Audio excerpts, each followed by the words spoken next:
Daily Broadside, day 450. Last night, this is what I was doing. Drinking screwdrivers.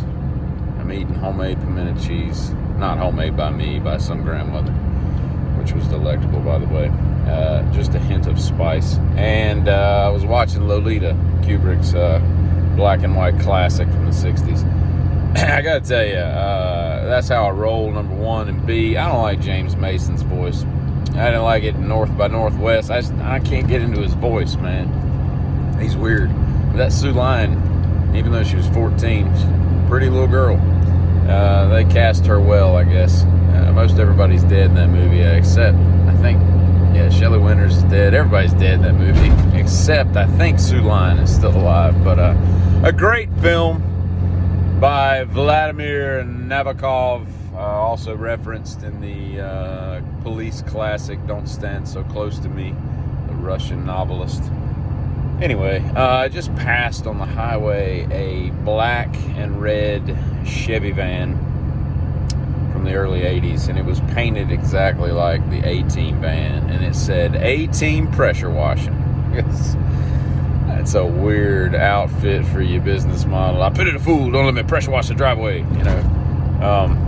But, I mean, it stands out. I guess you remember, hey, man, the A-Team's coming to pressure wash the siding. It's going to be great. Deck's going to look brand new. And if they wore the outfits, like if it was like a duo, one guy shows up with like a mohawk and all the gold chains, and Howlin' Mad Murdoch's wearing like a bomber jacket, that'd be kind of cool, you know. I don't understand why in Terminator 1, Schwarzenegger's T1 Terminator decides he goes in that gun store and buys a shotgun, an Uzi 9mm, and some kind of like Desert Eagle. But he gets one with like a red dot. I wouldn't think a Terminator machine would need a red dot. I would think that they just wouldn't miss. They would have like, you ever seen those robots they've made that can stand and fight and walk and shoot, and they do not miss? Like, first of all, that's kind of scary. That's some crazy AI technology right there that we really don't need in this universe. But also, that's what I picture the T1 being like. And what the hell was up in Rocky 2, man? Rocky 2, Adrian and Rocky. Rocky impregnates Adrian. Thank God she stops wearing them stupid horn rim glasses. She starts looking somewhat normal instead of so damn homely. But she gets pregnant, and she goes, slips into a coma having little Rocky Jr. That's what they named him, Rocky Jr. I think his name was Robert in the movie. But she goes into a coma. Now, she's not hooked up to anything. There's no IVs. There's nothing on her face. She's just in a coma, which I'm pretty sure my knowledge of comas allows me to say that you've got to be hooked up to some kind of, life monitoring systems or whatever.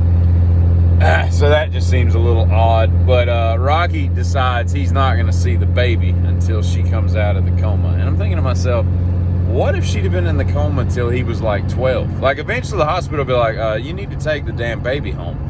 Is he going to put, Paulie, you go get the baby, just keep him in the other room. I'm not going to see him until, the kid's going through puberty and she's still in a coma. I mean, she could have died. What happens then, At what point in the coma, because I don't remember how long she was in the coma, let's just say a few days. But what if it had gone on for a few months? At some point, Rocky, be a father, He comes in and, did you see the baby? Yo, Adrian, I was just going to wait for you to see the baby, And they bring the baby out. And the baby's I guess a couple days old, and it's got like a full head of hair. It looks like a 70s porn bush. He's just got all the, and little known fact, that was actually Sergio Stallone, who had been born, I guess, while they were filming. But Sergio is spelled Seargeoh or some crazy crap. What the hell? What is up? Just spell Sergio the way it's supposed to be spelled. That's just dumb. And I bet it was weird when the Genghis Khan and all the other Khans were running the Mongolian Empire, the largest empire in the known world, history of the world. Takes over like almost all of Asia and a lot of Eastern Europe, just stretching just thousands of miles, right?